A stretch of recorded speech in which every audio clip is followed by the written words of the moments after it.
제가 이제 우선 60세 초반의 여자분이신데요. 이분은 몸이 약간 통통한 편이시고 한 1년 전부터 이제 피부에 이렇게 발진이 생겨요. 붉게. 그런데 특히 이제 밖으로 노출된 부위가 심하게 생기시고 또 이분이 특징이 뭐냐 하면 더운 곳에서 추운 곳으로 들어가면 이 증상이 심해지셔요. 예, 그리고 이제 한 2, 3년 전부터는 찬바닥에 앉으면 항문이라든지 밑이 이렇게 둘러 빠지는 것 같이 아프다 이렇게 얘기를 하시고 또 이제 그 늘 몸살기가 있으면서 뼈마디가 쏙쏙 쑤시고 아프고 그래서 이 몸살기가 있으니까 이제 몸살약을 또 자주 드시고 이러시는 분이에요. 그리고 이분이 한 15년 전에 자궁에 근종이 있어서 자궁 적출 수술을 하셨어요. 예, 그러면서부터 이제 호르몬제를 지금까지 한 15년 가까이 드시고 계시죠. 그리고 또 이분이 30년 전쯤에는 급성 간염을 앓으셨대요. 예. 그리고 또 이분은 이제 사연이 많아요. 부모님이 혈압이 높으셔서 본인도 이제 혈압이 높을까봐 미리 혈압약을 드신대요. 굉장히 특이하시잖아요. 예, 그래서 이분은 이제 걱정이 많고 미리 앞서서 생각도 많고 이러신 분인데 이제 잠을 자려고 그러면 발이 스물스물거리면서 잠들기가 힘들고 또 평상시에도 잠이 잘 안 오기 때문에 불면증이 있어서 신경 안정제를 드시고 계신데요. 예, 그렇게 하고 허리가 이제 끊어질 듯이 아프고 그다음에 집을 따뜻하게 해놓고 있어도 추워서 집 안에서도 파카를 입고 계셔야 된대요.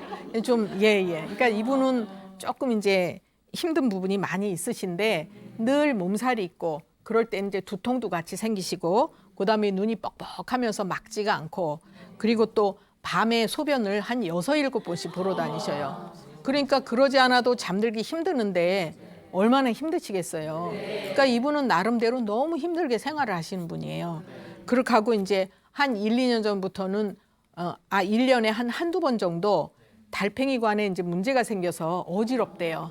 그래서 오른쪽으로 눕지를 못하신대요. 그러니까 이제 그것도 힘드시고 그다음에 입이 많이 마르시고 그러니까 기운도 많이 딸리고 그러시는 분이에요. 그러니까 이렇게 체격이 좀 통통하니까 힘이 있을 것 같아도 이분은 너무 힘드시는 분이에요. 예. 그래서 이제 제가 이렇게 증상이 머리끝에서 발끝까지 많으시니까 참 안타깝죠. 그래서 이제 진맥을 아주 찬찬하게 잘 해드렸더니 이분은 체력이 아주 약한 분이에요. 그렇게 하고 뭔가 아까도 말씀드린 것처럼 미리 혈압약 잡숫고 뭐 생각이 많고 그러니까 이런 분들은 잠을 잘 수가 없어요. 머리가 쉬지를 않잖아요. 해가 지고 밤이 와야 되는데 계속 해가 떠 있는 거다 이렇게 볼 수가 있는 거죠. 그래서 이분은 이제 체력이 딸리고 그다음에 살이 쪄 있다는 얘기는 소화기는 좋지 않으면서 노폐물이 많이 쌓여 있어요. 그러니까 건강하게 찐 살이 아니라고 볼 수가 있죠. 그래서 보면 이제 튼튼하게 건강하게 살이 찐 분들은 살이 단단해요. 근데 이분은 좀 물렁물렁하고 힘이 없어 보이는 이제 그런 분이셨죠. 그리고 이분이 또 아주 예민하기 때문에 한의학에서 이제 화가 울체됐다고 얘기를 하는데 그러니까 찬바닥에 앉아도 뭐 항문이나 아래가 불편하게 아프고 또 저녁이 되면은 다리가 스물스물거리고 그래 잠들기가 힘들고 이런 여러 가지 증상이 생기시는 거거든요. 그러면 이분이 지금 드시는 약이 뭐냐 하면 호르몬제 드시고 혈압약, 신경안정제, 또 중간중간 몸살약 얼마나 많이 약을 드시고 계세요. 그러니까 이렇게 약을 많이 잡수면 소화기도 약할 뿐더러 몸속에 그 이제 노폐물이 많이 쌓이게 되고 약독이 쌓이게 돼요. 그러니까 이런 불편한 증상들이 더 많이 생기고 머리도 막지가 않고 눈도 침침하고 뻑뻑하고 이런 증상이 안 생길 수가 없는 거죠. 그래서 이제 이분 같은 경우에는 그 치료를 이제 쭉 해드리면서 체력을 보충하고 화를 내려드리고 이런 치료를 해드렸더니 차츰차츰 몸의 증상들이 좋아졌어요. 그래서 몸이 상당히 좋아지시니까 살짝 뭐라고 얘기를 하시냐면 사실은 30년 전에 급성간염 앓으셨다고 했잖아요.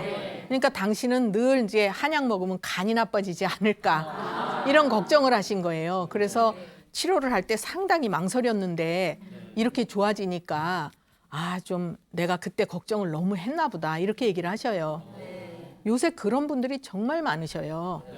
그러면 한약은 한의학을 전문으로 공부한 한의사한테 물어보셔야 되는 거지 한의학은 공부도 안 한 비전공을 한 사람들한테 물어보거나 또 한약을 조금 공부하고 뭔가 안다 싶어서 얘기하는 분들 얘기는 정확하지가 않죠. 예, 그래서 제가 그렇게 물어봤죠.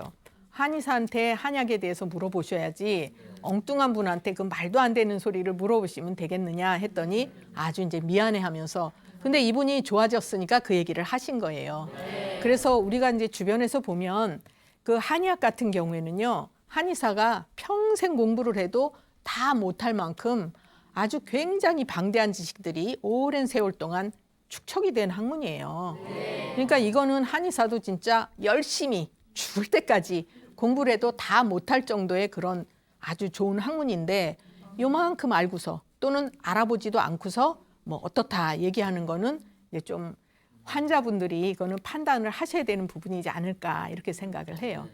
실제로 진맥을 해보면 속에 화가 많이 들어있는 분들이 있어요. 그러니까 본인은 춥게 느끼지만 왜 그러냐 하면 속에 화가 들어있는 분들은 바깥 기온하고 내 체온하고 차이가 많아요. 그래서 춥게 느껴요.